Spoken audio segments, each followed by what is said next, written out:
All right, well, good afternoon and welcome to the first MACC Policy Board meeting at Park Township Hall. Today is January 22nd. Steve was just counting the list of people that we had, and it looks like we barely made quorum. So I don't know if some members thought the government shutdown applied to us too, or but, I thought I'd throw that in there to brighten things up a little bit. But why don't we start with introductions as usual, am I right? Ken Dewar, Belmore Township. Kevin Place, City of Zealand. Terry Hoffmeyer, Lake Township. Red Knight Games, Dillon Township. Skip Keeter, Park Township. Tom Bird, Ottawa Road Commission. John Kleinexel, Allegan County Road Commission. Jim Story, Allegan County Board of Commissioners. David Van Genhoven, at-large member. Nancy DeBoer, City of Holland. Chris Brown, MACC Board of Council. Doug Radebell, the auditor of the MACC. Steve Boltais, Director of the MACC. Pankaj Rajatek with the MACC, and then I'm Amanda Price from Sunny House Office. welcome back, Amanda. Nice to see you. Rob May from the MACC. Carol Olson from the back. Elizabeth Water with the Ellie Howard from the Great, thank you so much. And the next thing up is just approval of the minutes. There's no questions or changes. Maybe if we can get a motion to approve the minutes. So moved. Kevin. By Kevin, support by David. All in favor? Aye. Any opposed? Okay. Minutes are approved. We don't have any members of the public here, so we'll skip. Oh, I'm sorry. I don't see you as a member of the general public, so I apologize. But if you have anything to add, we'd certainly love to hear from you. Okay. All right, so I think up next is Doug. Some of you are probably familiar with Doug by now. His firm's been doing our audit now for probably 4 to 5 years. Yeah, something like that. All of that. So, yep. So, and then also along on Doug's left is Chris Brown. Chris's role, if you're not familiar with it, is he helps Steve on a day-to-day basis with the accounting functions of the MACC and a number of other things, and obviously with the audit as well. So I'll ask you, Doug. Okay. Yeah, and just before Doug begins, you should find a hard copy of the audit at your place setting, as well as a letter to the board. A digital copy of the audit was sent out to you on January 12th. So hopefully you've had a chance to look at that, and the hard copy's there for your reference today. So, Doug? Thank you. So, Oh, yeah, sorry. Okay, thank you. First, before I start, just a quick presentation. I just want to say thanks to Steve and Chris and the rest of the staff. We ask a lot of questions throughout the course of the audit, and they have to answer them all the right way. So we appreciate their assistance in the audit. Chris goes through and gets a fully adjusted trial balance together for us. So we just look at the numbers and verify them and give our opinion on them, which can be found on the page 1 of the audit document. And it's right at the bottom of the page where it says opinions, and it says, in our opinions, the statements present fairly in all material respects the financial position of the MACC. So that's a good, clean opinion, what you hope for when you have an audit done. And then just a couple pages over, on page 3 is the management's discussion and analysis. It's kind of explains the financial statements a little bit, but just to point out, right near the top of page 3 under financial highlights, it says the MACC facilitates about $10.2 million in transportation funding. So that's a big number of money that they kind of filter around the county and set priorities for us. So, and then just to get into the numbers a little bit. I'll give you page numbers if you really want to follow along, but these are from, the first graph is from page 7. It's just a picture of where your net position is at the end of the year, and net position encompasses all the activity of the MACC on a full accrual basis. And you can see the unrestricted number continues to incline slightly every year, which is good. And the amount invested in capital assets has remained steady for the last 5 or 6 years there that are shown. And that number is made up of capital assets. Purchases would increase that number and depreciation would decrease it. So it stayed pretty steady, which means as things depreciate, they're getting replaced. Okay, this next slide is a picture of the expenses and program revenues. This one's classified a little different.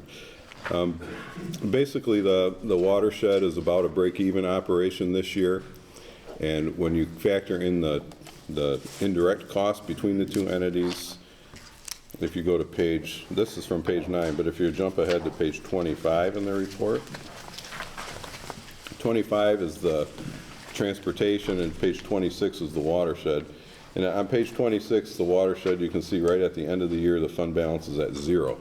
So it was basically a break-even operation because of just the way the grant funding fell and was spent this year, and it was kept at 0 through lowering the indirect transfers just a touch. Transportation, this slide depicts the expenses with the program revenues or the grant revenues. This does not incorporate the transportation dues into here, so that's why it looks like your revenues are way under your expenses. But if you look on page 25, you can see that they aren't. There's actually an increase there. So, and that's because the member dues aren't included there, which we'll see on the next slide. So this is a picture of the revenues by type. And you can see the grants fluctuate up and down every year. There's always changes with different grants going on, and I'll show you some details on the next slide. But you can see the watershed dues and the transportation dues, the two right-hand groups of numbers there for the last 5 years have remained very, very consistent. I don't think there was any increase at all in the watershed dues, but very consistent from year to year while the grants fluctuate.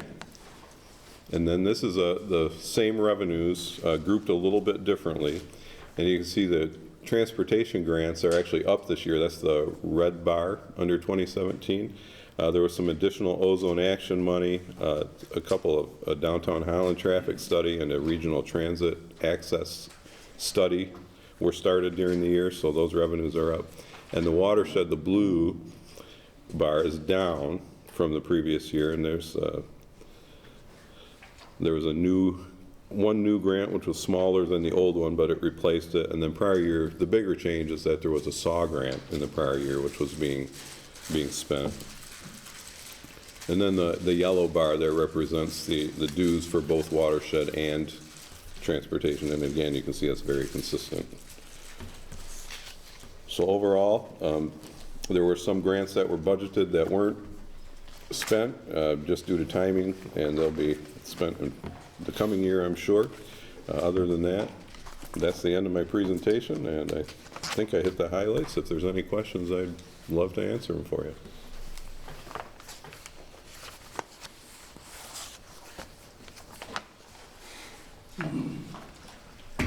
Questions, Doug?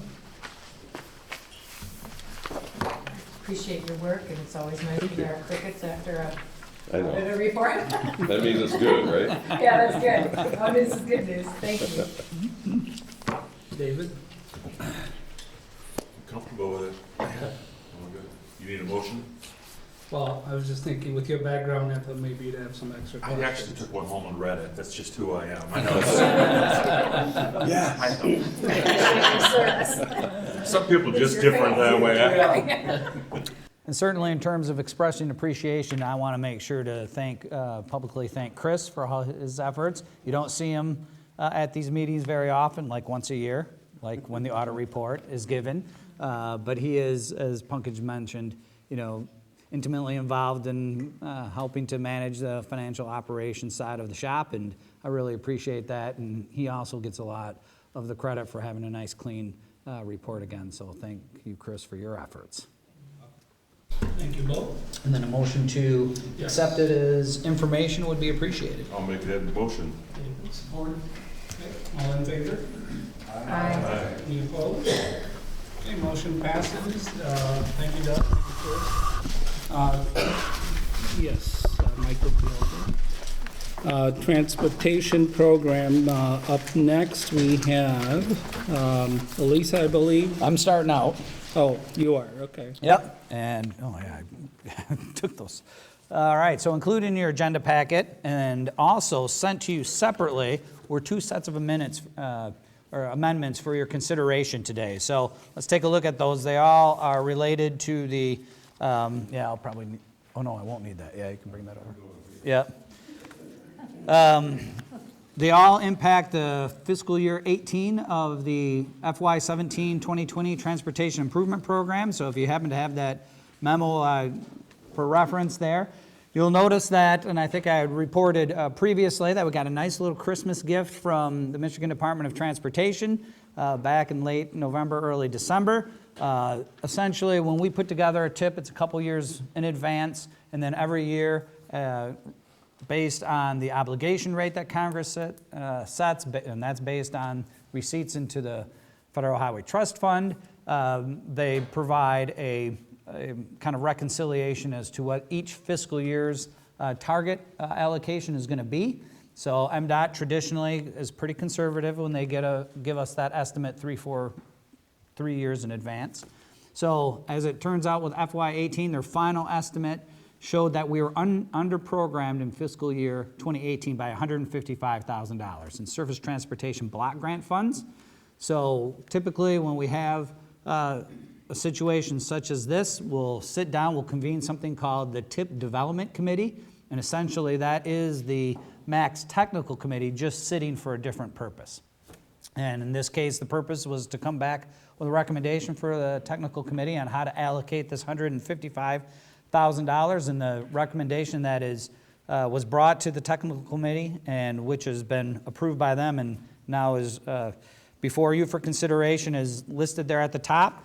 When we begin this process, we will take a look at those projects already programmed for the fiscal year, get updated estimates as to what those project costs are going to be. Are they fully funded?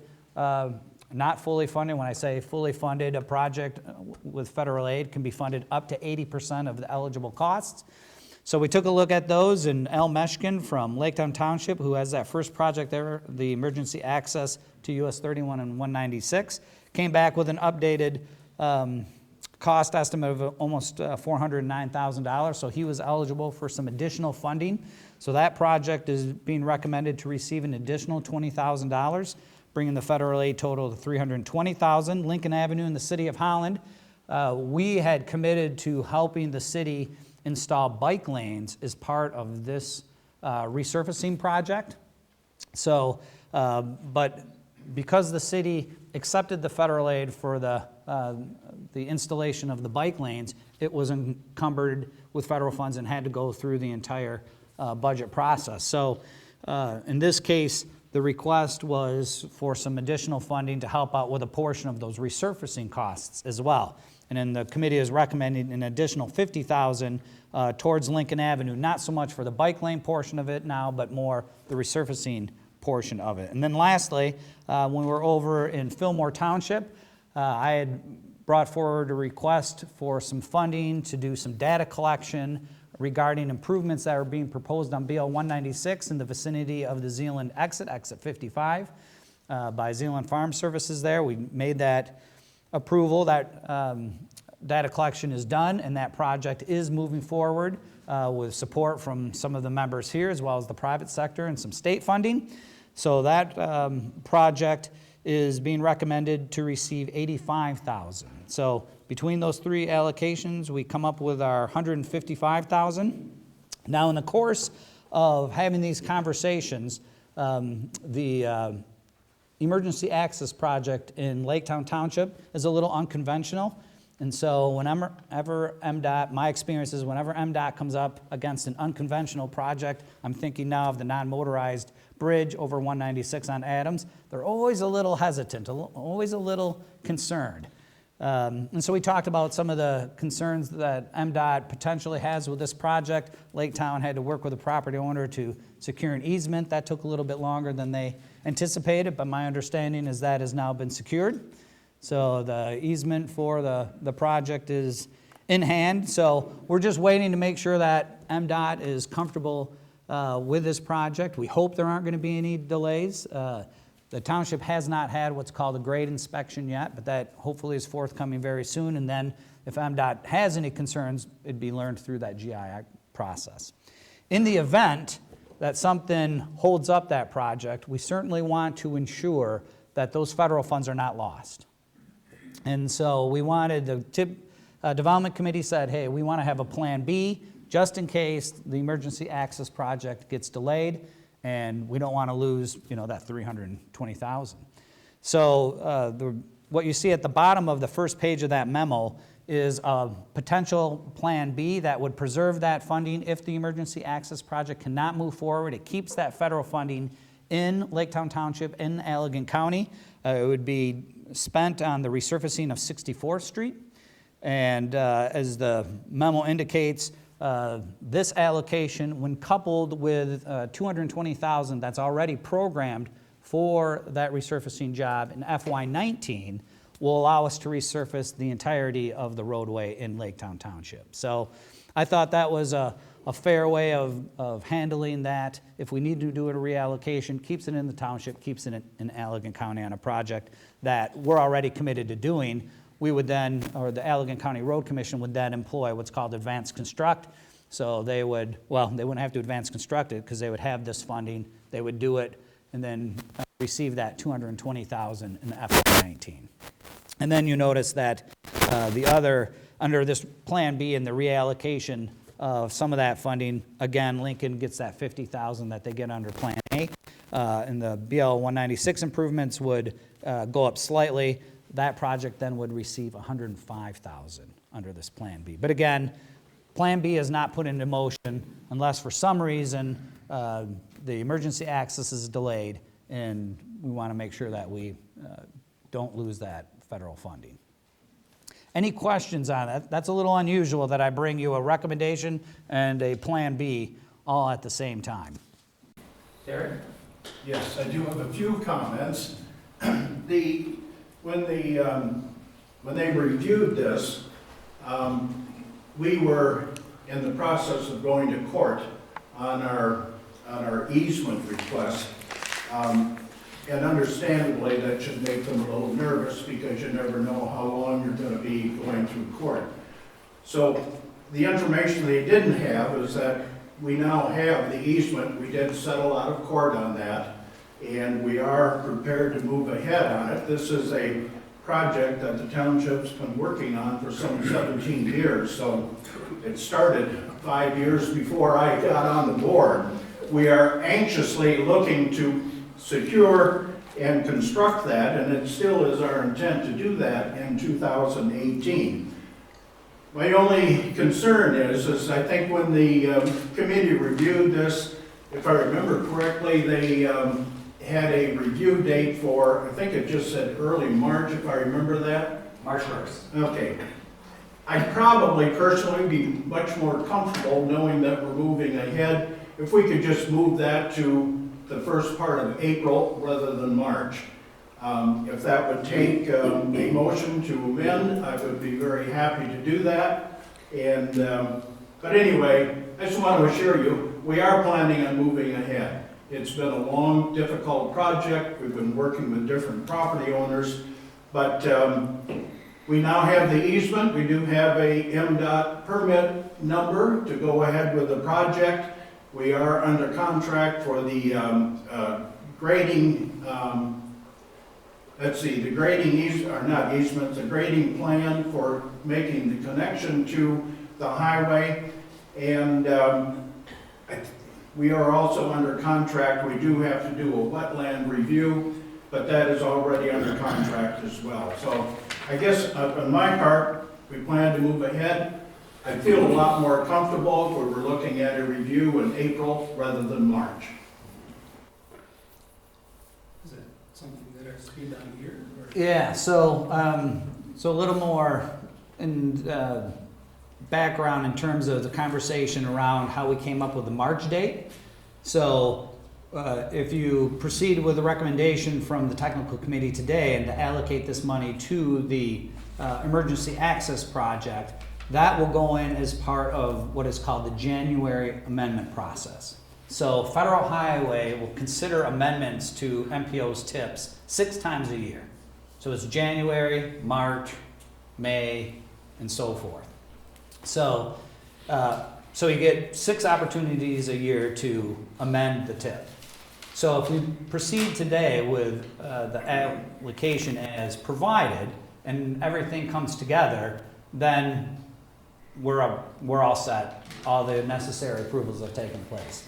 But if there's a delay and we waited until April to determine that there's a delay, the next bite at the apple that we would have for a TIP amendment is May. And at that point, if indeed they found out it wasn't going to proceed, then for Plan B to be put in place and have the funds allocated 64th could be very tight for the road commission. And just from a programming and going ahead and getting their GI, the greater concern that I think I have and the committee had was that the obligation funds could be gone. So just to remind everyone, when we talk about an allocation to the MACC, that's a way for me to help you understand that we get roughly $1.4 million a year and so forth. But in NDOT's eyes, it's one pot for small MPOs. So Hollins is in there, Bent Harbors is in there, Muskegon's is in there, Midlands is in there, so forth. And due to the fact that projects don't always go forward, MDOT intentionally allows statewide that pot to be overprogrammed. So it happens every year. Some projects don't get obligated. It's typically those who come in for an obligation later on in the fiscal year. Now, we've got a great track record of making sure that never happens. The reason for that being is we make sure our projects get obligated earlier on in the fiscal year, so we're not seeking obligation in June, July, August. And it's because we set up Plan Bs like this in case something doesn't move forward. So we don't find ourselves in a May or July timeframe and saying, uh-oh, we got to go to a Plan B, because at that point in time, it's too late. So that was the thought process behind, let's check in again in March and see how things are going. It doesn't have a negative impact on the township, does it? Well, certainly, I mean, Tara can answer that question. I think as I understand what Al Meshkin has said in the TAC and TIP Development Committee meetings, is that, hey, this is a township project. Yeah. And so, if we are to do this, it's going to be on the township's dime to do this. And whereas the resurfacing is certainly a benefit to the township, but probably inures more benefit to the road commission, because they would be paying for that improvement otherwise. So he has said, as you said, they've been working on this a very long time and want to see it to come to fruition. I think the committee does too, and that's why they felt comfortable making that allocation and making the recommendations here. But keeping in mind, because we know when you have a somewhat unconventional project like this one is, you talked about the grading plan. A lot of conversation in the Tech Development Committee was around the bridge that crosses the north branch of the McIntyre River. I think that's the concern that some have, that if MDOT does not allow that existing bridge to be used, and a new structure either a new bridge has to be installed and constructed in the existing location, that's going to have a significant increase in costs. Or if they have to move to a new location, there are environmental process involved with a new bridge placement. So Al had shared that their consultant and the cost estimate that he shared calls for really strengthening the existing bridge so that it can carry the weight of a fully loaded pumper, tanker truck going over it. So I think that was the biggest concern. And then there was this easement issue as well. That's been resolved. So now I think the biggest thing is, hey, are we going to be able to use this bridge? Using based on what their consultant is telling them, which keeps it at that 409,000.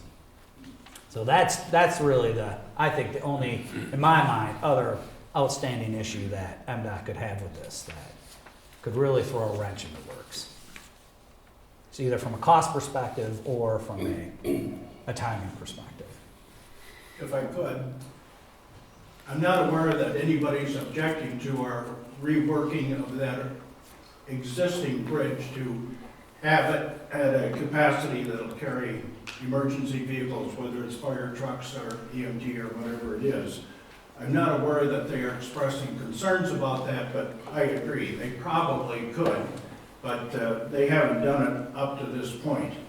We're certainly appreciative of the additional 20,000, and certainly we'll put that to good use.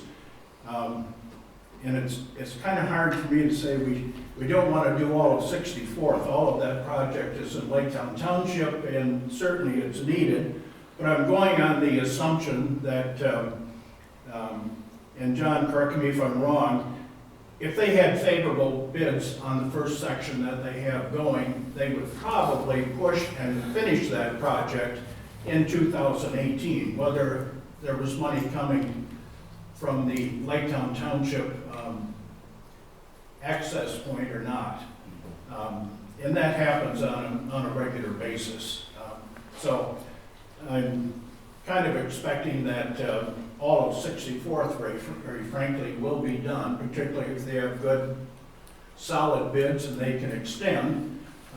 They basically finish that project probably in September, if I remember correctly. And if they had it, they would just go on through, and then their billings would come in October, which is the start of the new fiscal year for the state. So I'm kind of looking at a win-win thing, very frankly, for Lake Township, which is what I kind of look out for along with everybody else. But anyway, I'd still feel more comfortable. I will make a motion to amend the initial motion to have that review occur in April. That is my motion, as amended motion. Terry, just a question, and this is just my lack of knowledge on how that's supposed to work. Is that something that would be decided but just in technical committee, or does it need to be done here? So, we'll take some action today, and that will direct staff whether we are just passing it, a plan. If, I guess our options can be, we can just pass the motion on Plan A. Yep. We can pass a motion, as Terry says, that is Plan A, but we won't take a look at reallocating until April. Yep. So that would be a Plan B. Or I guess you're going to have a joint motion where you have Plan A with a conditional approval of Plan B as outlined in the memo. Do I have that right? Those are probably our three options. Do just a clean Plan A and leave it at that, one as Terry suggests, or one that has Plan A and the conditional. I think Well, I made the motion to But right, he's done. bring it into April. If it doesn't get seconded, it's kind of a moot question. If it is, we can have more discussion and vote on the amended motion and then go to the original. I guess my question was, is that something is just done in technical committee, not here? Well, ultimately, which way we go would be a policy decision. Okay. I mean, at that point. And can you manage it if it's April? Well, yeah, I mean, I certainly can, but what I was saying earlier was the one where, if we go with that, and MDOT comes back and says we want a new bridge, or we want a more expensive bridge, or anything that might delay that project, then if we wait till April to say, okay, what do we want to do? We'd probably still go with Plan B, or depending on what MDOT's concerns were. The technical committee say, well, that's fairly minor. Williams Works, their consulting engineer, may be able to rectify the situation and still get it going. In which case, it doesn't require a tip amendment. But if we need to do a new tip amendment, then we'd have to do that in May. And remember, by the time, tip amendments are getting better now, so it may only take 4 weeks to do that, but that project may not be ready for obligation, even if John went back and told Craig today, start designing, put the program app together for 64th, have it all ready to go, so that if the emergency access project can't move forward, we could very well be looking at an obligation in that June, July, and that's what makes me very nervous with waiting until June, July. So some years, there's obligational authority left in June and July. Other years, it's gone. It really, depends on how the program is going and if others are having delays on theirs as well, so. I realize we don't have a second on that yet. I got another question on that. Maybe we have a second. Yeah, go ahead. Go ahead on the question. Yeah. Terry, I guess I missed the point of exactly why you want to move it back 1 month. Is that of extreme importance to you? I'm sorry, John, what's the question? You want to move from March to April. Yes. What's your main concern there? That you're going to lose something or not be ready, or? No, very frankly, I would agree. I think we will be ready. My only concern is what Steve is talking about, and that is, although we've had no indication that we can't use the existing bridge that goes across the creek or branch there, if that's going to happen, we're going to know about it, in my opinion, fairly soon. I don't think that's going to happen, but to be on the safe side, I'd like to give us at least 30 days so we can respond to it. And I really think that we can accommodate it if we would have have that review in April rather than in March. But the problem going forward, if it moves to April, then in reality it moves to May or June, right? Which is still plenty of time to have stuff obligated, in my opinion. That's the question. You have time? What's that? You have time to have it obligated? Well, I think I have a little different opinion than Terry in that regard. He has to do the paperwork. Well, it's, it could. Like I just stated a moment ago, there have been years when there's been obligational authority available in July, and there's been years there hasn't.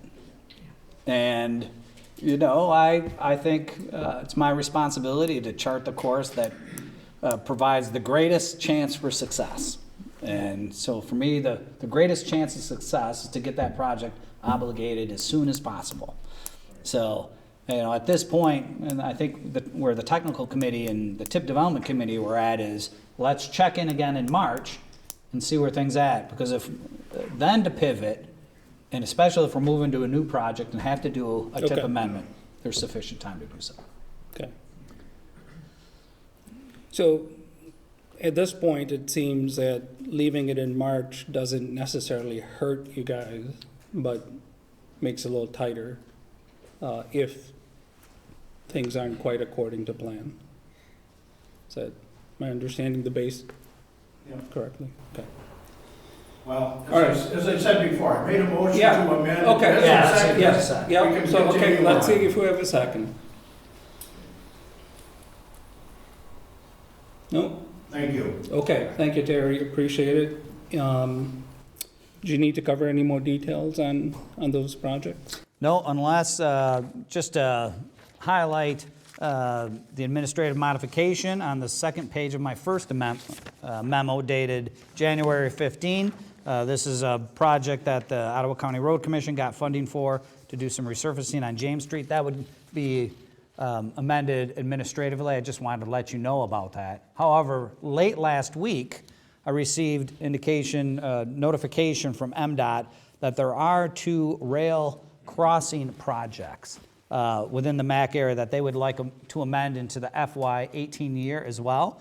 So you all should have received an email from me late last week, and there's a hard copy of that memo at your place setting as well. It's dated January 18, and the two rail crossing projects that would need to be amended into the FY18 program are some improvements on M121 in the vicinity of 72nd Avenue. There's a rail crossing at that intersection. They actually want to do some shoulder widening on M121. As part of that, at a federal funding cost of $72,000. The second one is on James Street at the CSX crossing. Now, if Terry were here or Russ was here, they'd say, which one? Because there are two CSX crossings of James Street in Holland Township. And I tried to get an answer from MDOT as to which one, and I was unable to do so in the short period of time I had. So it's either the crossing, just a little east of 120th, the spur that goes up to the power plant, or it's the crossing of the main line on James, very close to 104th. So you can ride each one, figure out which one is rougher, because the money that's going to be put in, the money that's being allocated to that project is to improve the crossing of that. So, but I don't know which one. I certainly don't want to hold it up. Once I hear back from MDOT as to which one it is, I can administratively, if you approve it today, I can administratively update what specific location it is. So I would hate to miss that opportunity to get it in with this amendment. And then lastly, speaking of rail projects, last August you approved a couple in the city of Holland. They've done some additional design on the projects that they're going to do on 40th and Waverly. This is the CSX line that is the Hamilton spur. And they've adjusted that, so there's some additional funding coming for those projects as well. Those can be done administratively because they're already in the TIP. I just wanted to make you aware of those. Okay, so we need a motion to approve the fiscal year-end 18 program for the 2017 through 2020 TIP program, and to allocate $155 in SDBG funding, as detailed in the staff memo dated Jan 15, 2017, and to revise the FY18 program to include the two rail crossings, as detailed in the staff memo dated Jan 18, 2018. So moved. Support. All in favor? Aye. Any opposed? Okay. Thanks for writing all that down. Memorized. Very accurate. Steve, I have one question on the James Street one, the resurfacing. Is that just a resurface project? They aren't going to widen James Street between 112th and 104th? Or it's just a resurface? My understanding is just a resurfacing. There wasn't any widening.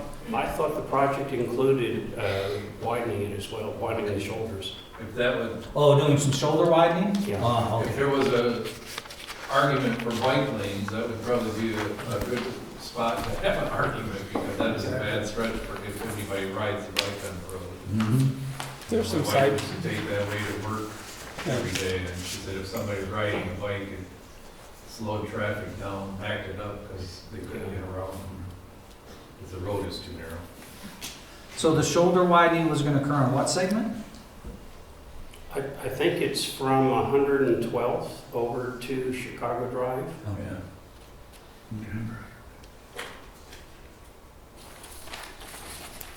Yeah, when you said widening, I thought through lanes. Yeah, I think it was wider shoulders. Yeah, okay. So no word really that it's bike lanes. I don't recall. Kevin, doesn't a section of that have like a sidewalk or something? It has bike path. Bike but, path, okay. Serious bikers don't like to use bike paths. So. Oh, okay.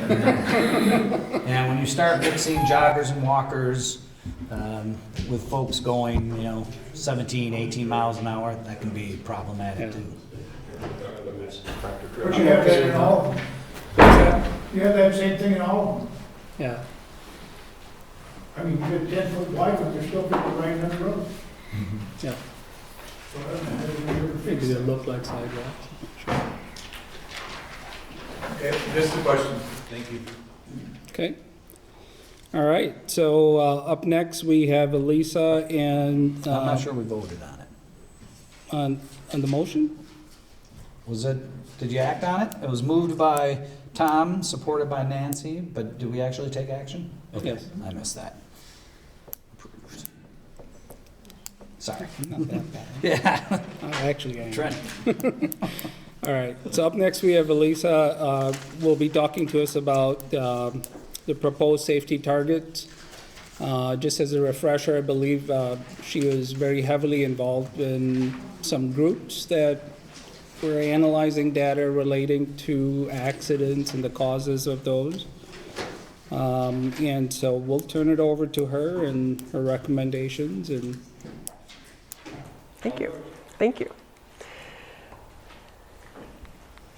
All right. Today I bring to you the recommended action from the policy committee, which I will just tell you is a motion to support the state targets as shown in the staff memo dated January 15th, 2018. But before we get to that, I did want to provide a little bit of background regarding this recommendation from the technical committee.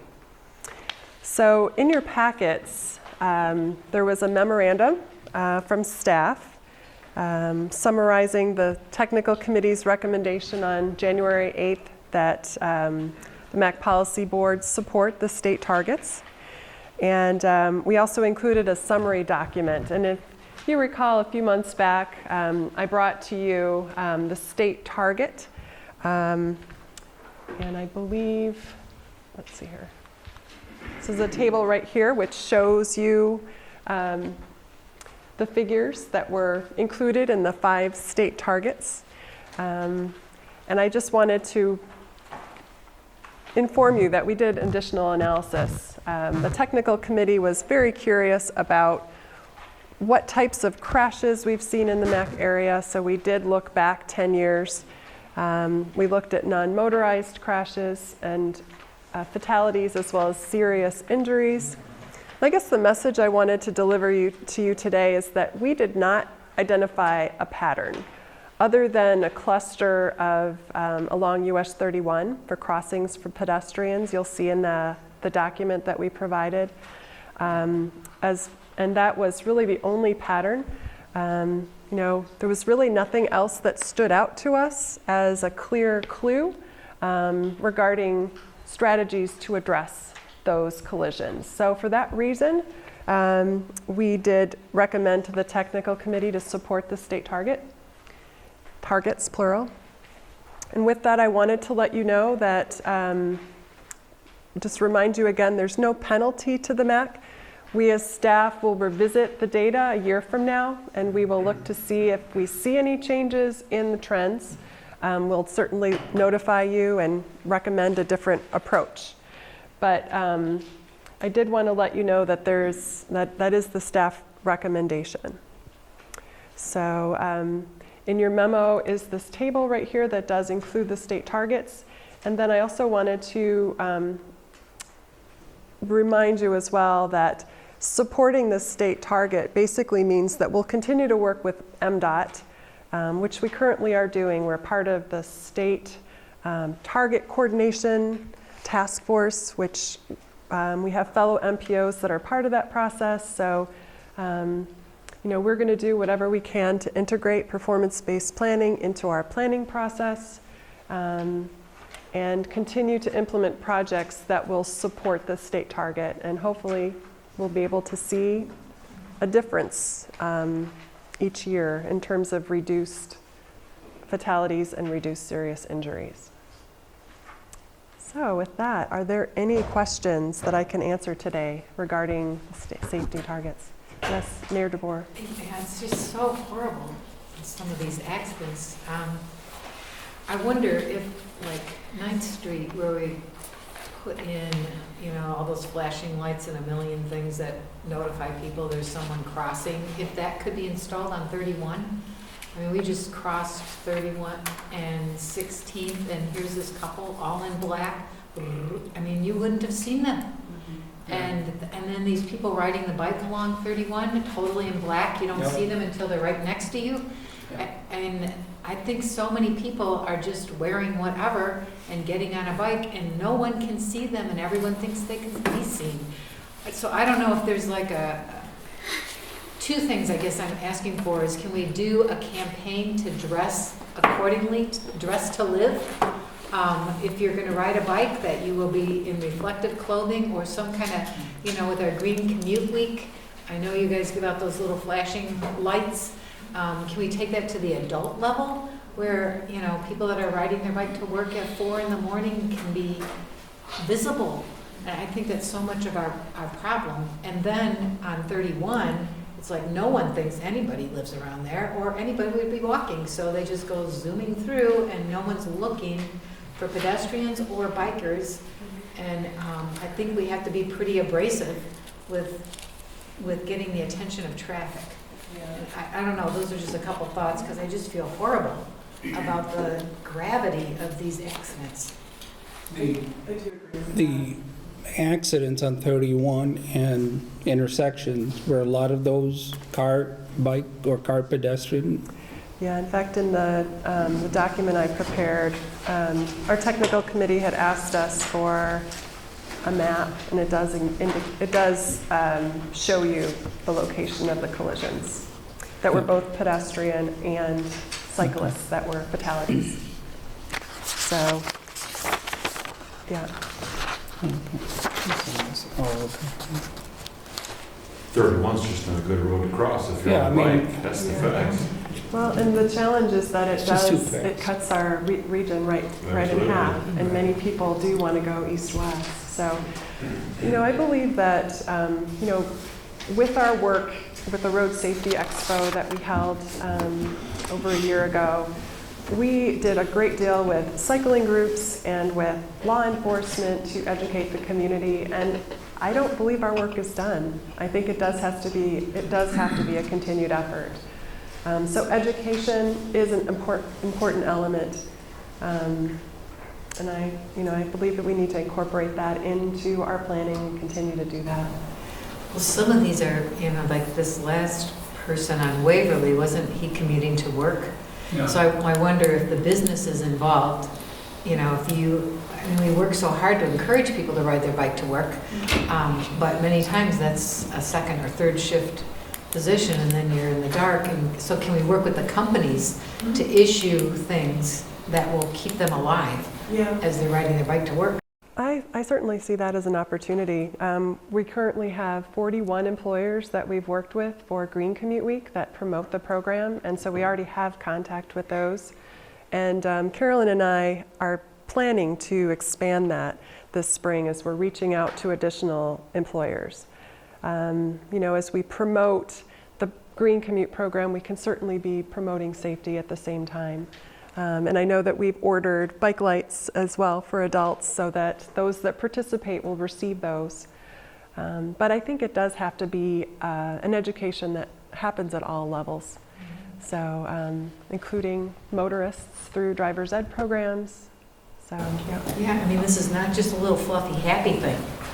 There's our introductory video with this happened to this person, and this happened to that person. We're not just, talking in the dark here. This really does, and it's recent and it's real. Right. So please think. Yeah. So on the previous slide, I wanted to just note, and those of you that are over here might have a little difficulty seeing this, but of the 5 targets, the last target is non-motorized fatalities and serious injuries. So, and it's acknowledged too that, it may not be that we see a reduction immediately. In fact, MDOT's target here, the baseline is 721, but the 2018 target is 743. So it's just acknowledging that trend, with additional people biking and walking, that it will take some time to lower that target. So, and the other items that are on this table are vehicle collisions that included fatalities and serious injuries. So it is, as I said earlier, I think it does involve all modes and to increase awareness in order to have an impact. So, Thank you for your work. well, it's something that we did reach the, just the acknowledgement that we've done a great deal of analysis of the data, but in terms of moving forward, we felt that the best route would be to support the state target at this time. So, Okay, well, thank you, Lisa, and we need a motion to support the state safety targets, if I can and get one. I'm sorry, are you done? oh, I was just going to note that we originally planned on this Yeah. being an action item for 2 items, as well Okay. as a draft memorandum of understanding, and that I recommend we handle separately. So the motion Yeah, was we took out the MOU. Okay, perfect. yep. So, just looking for a motion if there's no questions, but yeah. The motion is to approve the proposed safety targets. Correct, as set by the state's overall. Okay, I'll make that motion. Okay, thank you, Scott. And if I can get a second. There. All in favor? Aye. Any opposed? Okay, motion passes. Thank you, Lisa. And I believe you're up next with the ever-pleasant conversation about ambient air quality standards. Certainly. And before I jump into the national, well, the next, the ozone conversation, I did want to mention the draft memorandum of understanding. We discovered late last week, after we had mailed the policy packet, that the memorandum of understanding is in revision. So MDOT is continuing to work on that, and it'll be at another date that will bring the final MOU to you for review and approval. So, thank you. All right.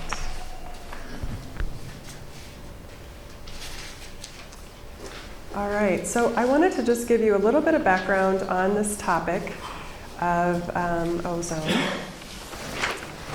And you will recall that we had a visitor here at the policy board, and that was in August of 2016. We invited a woman named Mary Maupin, who is with the Air Quality Division, and she provided a background on the 2015 ozone standard, which was changing from 0.075 parts per million to 0.070 parts per million. And she then provided just some background on that process and said that the MDEQ would be providing recommendations to the US EPA. They did indeed do that, and that was last year. And then the US EPA had 1 year to respond. They did respond regarding areas that were in attainment, but areas that were potentially designated non-attainment were delayed. So that's just some background information for you. So we knew that the US EPA would be taking action, and were informed from the Michigan Department of Environmental Quality that there was a unique case in Wisconsin where some additional monitors were set up, and the Wisconsin region was able to request partial area non-attainment designation. So MDEQ made themselves available to answer our questions about that possibility. And before you is a map which shows the partial area designations that were proposed by the as a possibility by the Michigan Department of Environmental Quality, and then reviewed by MACC members within Allegan County. So we were asked to prepare a resolution to bring to you today, and that's in your packet. And I did want to let you know that we had some additional information come in on Friday. All of these items they're continuing to change, so it does make it a little tricky as far as mailing materials to you. So what I wanted to let you know is that, and I'm going to step back a moment so that you can see this. The Michigan Department of Environmental Quality did communicate with the US EPA that the request was being considered for partial area non-attainment designation, as you see proposed here in this memo, and they were told that that was not acceptable. So what we have mapped here is, would include Fillmore and Laketown townships, but we were informed that that area would have to expand at least to where the Jenison monitor is. Now, that's right here. So basically it would be at least 3 townships in, or it could go as far as, I'm not sure exactly where the Jenison monitor is. I looked before our meeting today and was not able to locate it. So it would basically be as far as the Jenison monitor.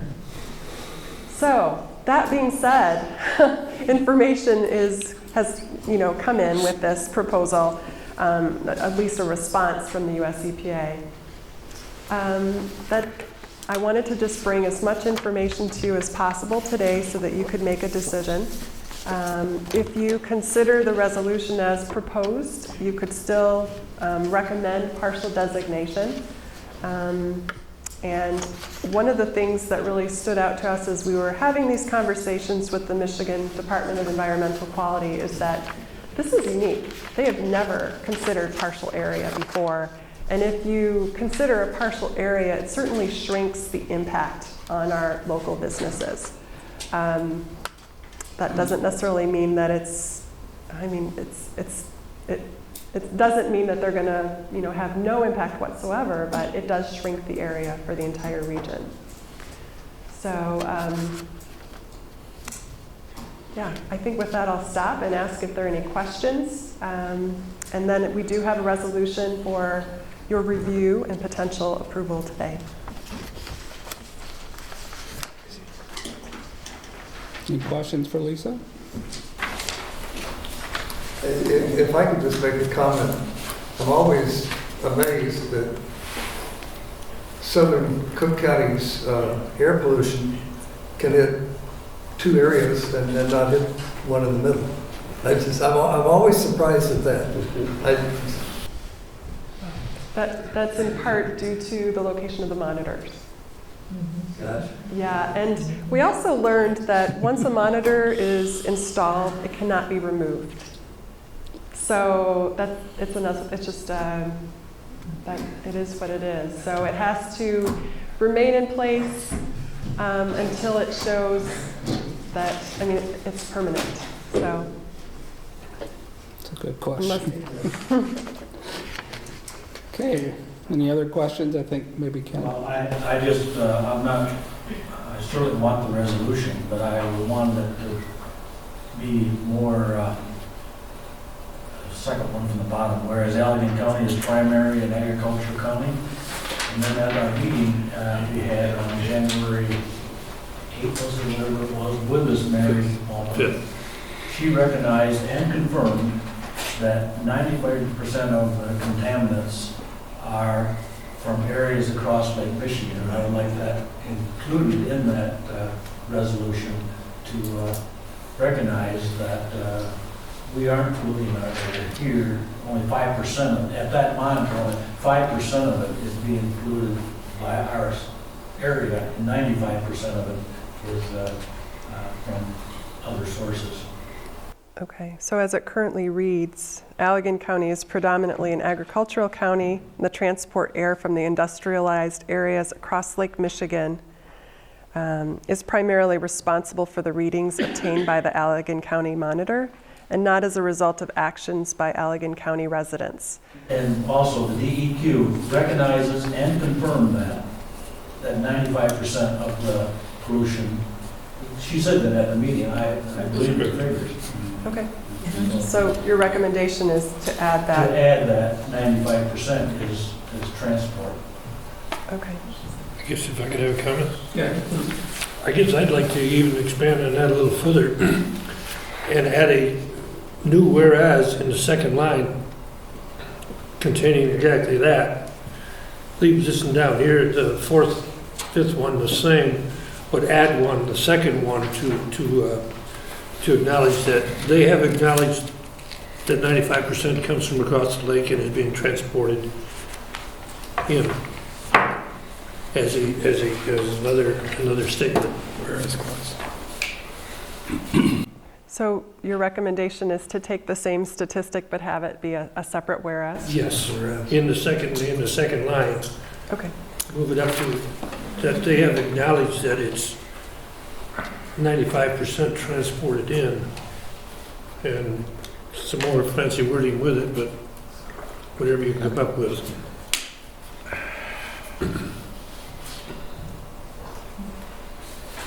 Mr. Story? Thank you. Well, actually, since John mentioned that to me before the start of the meeting, I came up with something.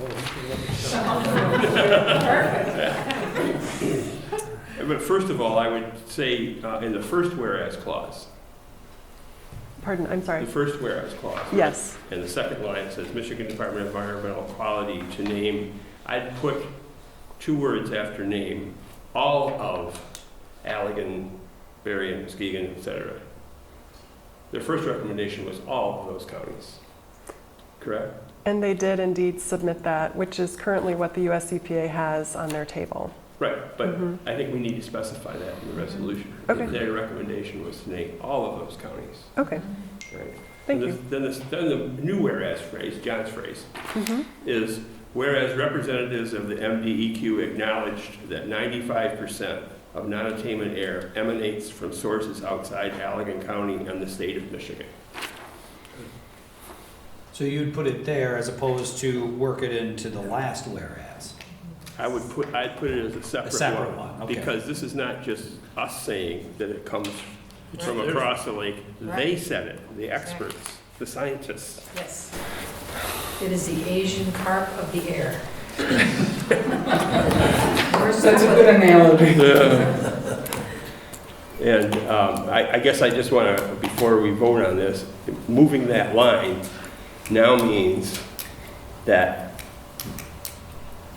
almost 2/3 of all Allegan County townships and over half of all Allegan County cities will now fall in a non-attainment area through no fault of their own. And that represents I like that. tens of thousands of jobs for nothing that they have done to bring this federal action. And people wonder why no one cares if the federal government shuts down. I mean, I don't care where it's put, but I want those numbers in there from themselves. Right, good point. Okay, so, do you want to read the changes? Well, I think what we're talking about is the resolution as presented with the following revisions, adding the words all of after name in the first whereas, and then a new whereas clause as provided by Jim, and then the rest of it remains as is. Yep. Is that correct? That's right, so that would be the motion then. Okay. Did somebody make a first? Moved by Skip. Okay, Skip. And who supported it? John? All in favor? Aye. Any opposed? Okay, motion passes. Thank you, Lisa. May I ask a clarification? Sure. Am I correct, the monitoring site that is causing this problem is actually in Ottawa County? No. No. It's on the south side of 32nd Street at Okay. the old Lakeview School playground. Mhm. So it's in the city of Holland, but in Allegan County. Yeah. So, knowing the topography there, it would be fair to assume that portions of Ottawa County and the Holland area are experiencing the same levels of air pollution. It's just our monitoring sites for Ottawa are elsewhere in Ottawa County where they're not recording it. Unfortunate. We lucked out. Yeah. And Tom, of course, if you really wanted to do something different, you can't remove the one that's there. You can't remove it, you can't even move it to a new location, but you could go inland quite a ways and set up new monitoring stations, Yeah. and you would be non-attainment. But there's no more money for new stations. You could fund them locally, but I think the figure they used was like $100,000 each if you wanted to set them up. So if you wanted to do, just say, 3 of them over toward the east end of Allegan County, you'd probably be home free. Yeah. Or they, at that point, they may say, well, the eastern part of the county is clear, but the coastal areas are not. But then if you set up a monitoring station 2 miles offshore in Lake Michigan and showed the same level of pollution there, would that buttress the argument that it's flowing our way? But we're not dealing with logical. No, we're dealing people. with the federal government. Yeah. Okay. I wish we could say something about source of, that there could be some kind of federal backup to alleviate the source of the problem, instead of penalizing everybody down the road. It's never going to change till we address the source. So, I don't know, I guess we already proved it without another whereas, but Yeah. anyway, I don't know. Is that a foolish request? Hello, national, No, if I federal remember- authorities, can you please address DEQ? You have jurisdiction over both states. Can you please address Mayor Emanuel and whatever's going on over there to our detriment? Yeah, and I believe too that the Michigan Department of Environmental Quality told us that, those metro areas are also being asked to focus on their emissions. However, they have a bit more time than we do. So, there are a lot of factors involved in that. So, no, I should say, just to add a plug for some of the things that we're doing in our region, for Green Commute Week, we have been, we ask everyone who participates to record their miles, and we've been able to look at the total number of miles since the program began, and we've been able to look at the air quality impacts, and it's been pretty significant over the 10-year period. So we'll report back more in May to all of you, but that's something that we're able to demonstrate the impact that our community is already making the effort to improve air quality. So, additional brownie points, I think, in our favor to show that we are making an effort. So, all right, I don't have anything else to add. Mr. Chair, can staff give us an update, a clean copy of the resolution and an updated map as the line is moving east? I'm sure they can email that out. Yes, I think it's important. If you could do that, I'd like to do some follow-up with our congressman. Okay. So.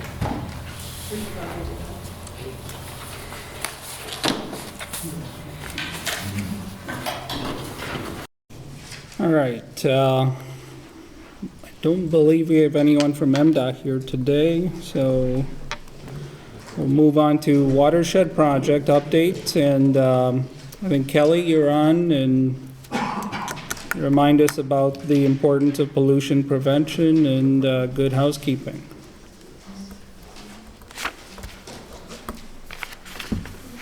So I wanted to take a few minutes to talk about pollution prevention and good housekeeping. First, from the perspective of what's required by our stormwater permitted communities, and then also a piece from our public education plan that expands that to other entities as well. So just as a reminder, our stormwater permitted communities are the City of Holland and Zeeland, Allegan and Ottawa County, and then the 2 county road commissions. So within their stormwater permits, they are required to follow these 6 minimum measures, 6 minimum measures. So construction site stormwater, so that's the soil erosion sediment control program, where construction sites of a certain size have to get a permit from the county. In Allegan County, it's the health department. Ottawa County, it's the Water Resource Commissioner's office, and they have to put in certain protections to prevent erosion and runoff from happening during construction. And then there's the post-construction stormwater runoff. So those are the county development standards that have requirements for managing volumes and treatment standards of stormwater. There's the illicit discharge elimination program. So that's where our communities monitor their stormwater outfalls during dry weather, because if they're only supposed to be carrying stormwater, there shouldn't be anything coming out of them during dry weather. So they're looking for potential illicit discharges. There's also accommodations there for accidental spills and dumping, and to eliminate those. And then there's this pollution prevention and good housekeeping, which I've got some more information on the next slide that I'll go over in a little bit more detail. And then public education and public participation are the last two. So I'm going to talk a little bit more about, again, the specifics of pollution prevention and good housekeeping, and then how that translates over to public education. So PPGH, because pollution prevention, good housekeeping is a mouthful. So for this part of the permit, this has to do with how the permitted entity is managing their own facilities. So as staff, Carolyn and I, and actually we had some interns help us do this, we did inventories of all of the facilities owned by each entity. And so for like Ottawa County and the Ottawa County Road Commission, that's all of their facilities in the entire urbanized area of the county. So there's the Muskegon urbanized area, the Grand Rapids urbanized area, and then the Holland urbanized area. So like with the Ottawa County Road Commission, 2 of their facilities, their garages are located in urban areas, 2 are not. So actually the one in Holland does not fall in the urbanized area, but the Hudsonville and the Grand Haven garages do. So we did assessments of all of those facilities for Ottawa County. That also includes parks. It's not just the health departments and courthouses, the James Street complex. It's also all of the parks that are located in the urbanized area. And then for the City of Holland, it's pretty much every single property that they own, including properties that they own and other people operate, like the airport. So we did inventories of all those facilities, of the stormwater controls at those facilities, and then also all of the activities that occur at those facilities that have the potential to generate pollution. So some of those things have to do with the lawn care and landscaping, parking lot maintenance, street sweeping, or sweeping of parking lots, chemical storage, salt storage, those kinds of things. So we did a kind of a comprehensive assessment of those properties and what activities were occurring. And then based on the types of stormwater controls and the types of activities, then we're required to prioritize those facilities. So which facilities have higher potential to create stormwater pollution than others. So if there's the stormwater controls that have that direct connection to a water of the state, and there's especially vehicles and chemicals on site that are being stored and maintained where there's a potential for spills, those would rate as higher priority. And then after we did that prioritization, then the permit requires us to identify the best practices that will be put in place at that facility to prevent pollution. So things like having spill kits available, and then staff are trained in where those spill kits are located and how to use them, and that there's a spill response plan in place. So some of those those best practices. So we have written all of this up for each permitted community, where we have their facility inventory, we have the prioritization, we have these recommended best practices. And for each activity, we've got a kind of one-page summary, and I should have brought an example to share, but I did not do that today. So beyond making sure that those best practices are happening at all of the facilities, there are requirement to do periodic inspections to make sure that the stormwater controls are functioning properly and that there aren't unintentional pollution happening. So we are actually working with the City of Holland. We're doing most of those inspections for them. And there's some different types of inspections that happen at different times of the year. But on a regular basis, the stormwater control, so if there's catch basins, retention ponds, those are to be checked to make sure they're operating effectively and that pollution is not entering them. And then comprehensive inspections we also do on a regular basis that really looks at the entire facility and kind of revisits that initial assessment that we did to make sure that the chemical storage, salt storage, vehicle maintenance is being handled properly. Beyond what happens at facilities, there's also requirements for looking at operation and maintenance activities that might occur in right-of-way. So in most cases, that's going to be what's happening in the road right-of-way. So things like road repairs, painting, graffiti removal, if there's pond maintenance that's happening, again, in right-of-ways outside of facilities. So again, we took an inventory of those kinds of activities and made those recommended best practices that should be followed to prevent pollution. And then the final things that are required under the permit is that there has to be a regular schedule to inspect and maintain catch basins, and then also to perform street sweeping. And within both of those catch basins and street sweeping, our communities have kind of a priority in terms of which catch basins are going to be inspected more frequently because they're in high use areas, maybe in industrial areas, or at intersections where there would be more vehicle activity and potential for trash especially. So they each have their own kind of set of criteria for how they're going to prioritize their catch basin inspections and maintenance, and then the street sweeping. So all of that is summarized in a document that everybody has. Most of them are, a couple inches thick. So that's what's required at the municipal level for the stormwater permitted communities. So then over on public education, there is this topic that I've put here kind of word for word. Well, except for that's a typo, but it's identify and educate commercial, industrial, and institutional entities likely to contribute pollutants to stormwater runoff. So in our interpretation of that, it's basically pollution prevention and good housekeeping, because commercial, industrial, and institutional entities are going to have those same kind of facility issues where they have parking lots, they have landscapes that they're maintaining, they may or may not have a fleet of vehicles, they may or may not have chemical storage, depending on the type of facility that it is. So within our public education plan, we've developed this kind of targets for our messaging and our audience and how we're going to deliver this message to the audience. So again, really we're focusing on pollution prevention, good housekeeping practices. So I've got a few examples listed there. We do have an information and education subcommittee that we meet with periodically. So they helped us kind of to refine the topics that we wanted to prioritize. And then this idea of doing the tip sheet. So you have at your place settings, there was a paper clipped set of our initial set of tip sheets. Yeah, they're like a little half page, 5x7 size. So those 5 topics were the initial topics that our education committee thought were most important. So this is what we're starting with. We just created these within the last month or so. They have not really been distributed yet.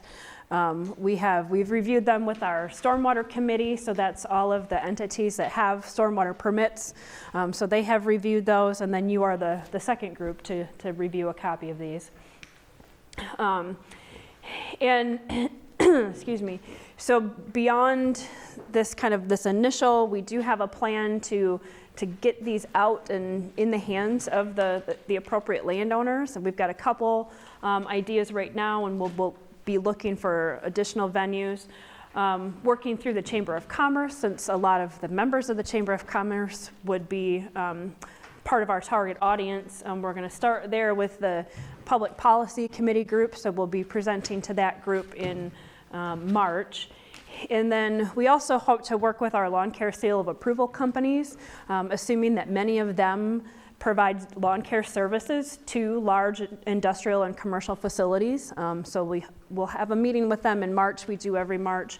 And so hopefully we'll talk to them about some ideas that they might have to help us get this materials into the hands of those commercial and industrial facilities that they service. And then I did want to also make sure that you are aware that you all fit into this category as well if you're not an MS4 permitted entity. you would fall into this institutional category. So I did list that here as non-MS4 municipalities. So we certainly want to encourage you to follow these practices on your properties. And then I did want to also offer kind of that next step in terms of a facility assessment like we did for the permitted entities. We are certainly willing and available to do that with the township facilities as well. And then any commercial or industrial landowners that might be interested in that. So basically I kind of put a list here. We have a checklist that we used with the MS4 entities. We'd have to modify it probably a little bit depending on the type of facility, but these are the kind of things we look at.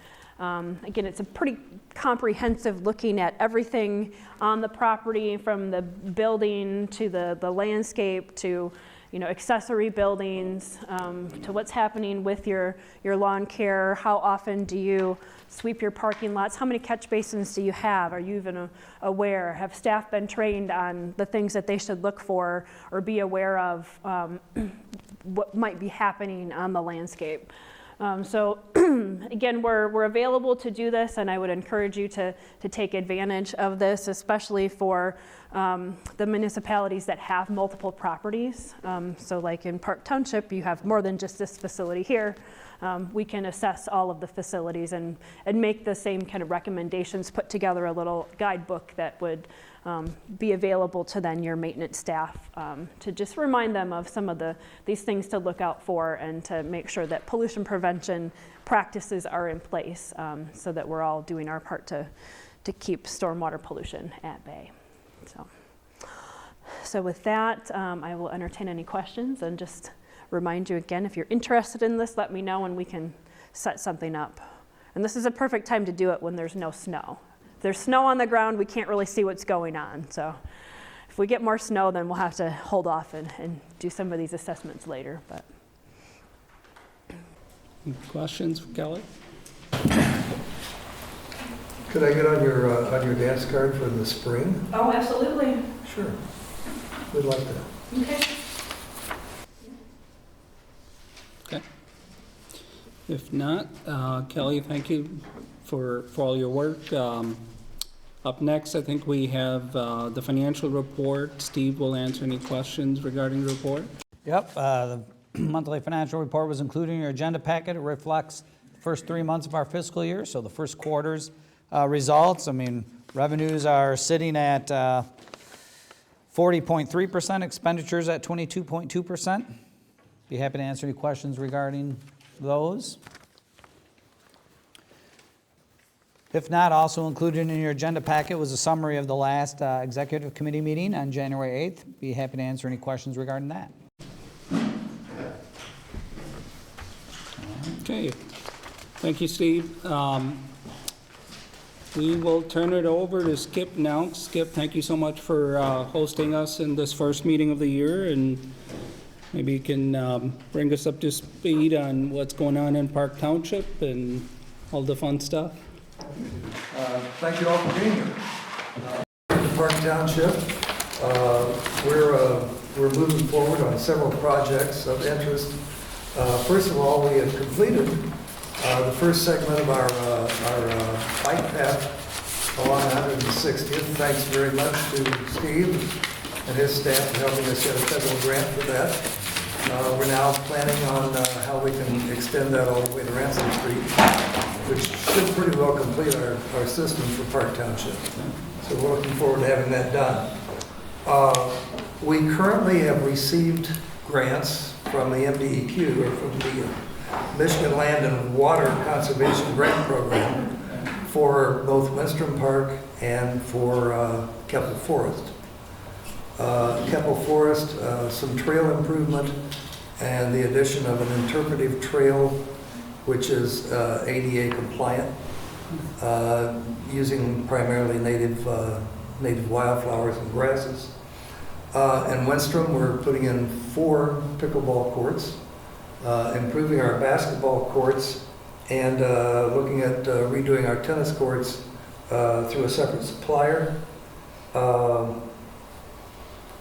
And I think that Howard is currently working on a plan for our neighborhood streets, which he will be coordinating, of course, with the Ottawa County Road Commission. So I think that gets us up to date. Again, glad to have you here. Come on out and play anytime. How's your partnership with the MACC going? Is that active now? Oh, I should have mentioned that. Ridership peaked in November at 500 passengers. Wow. Dropped off a little in December. Sure. As we expected, most of the usage has been our handicapped community. Yeah. Folks are getting to work who couldn't before. Yeah. I'm seeing some expansion, some seniors starting to take advantage of it. Yeah. So I think at least the first year is going to be pretty successful. I look forward to seeing ridership increase. That's great. That's good news. Any comments from any other members? Okay. If not, when is our next meeting, do you know? We are scheduled for February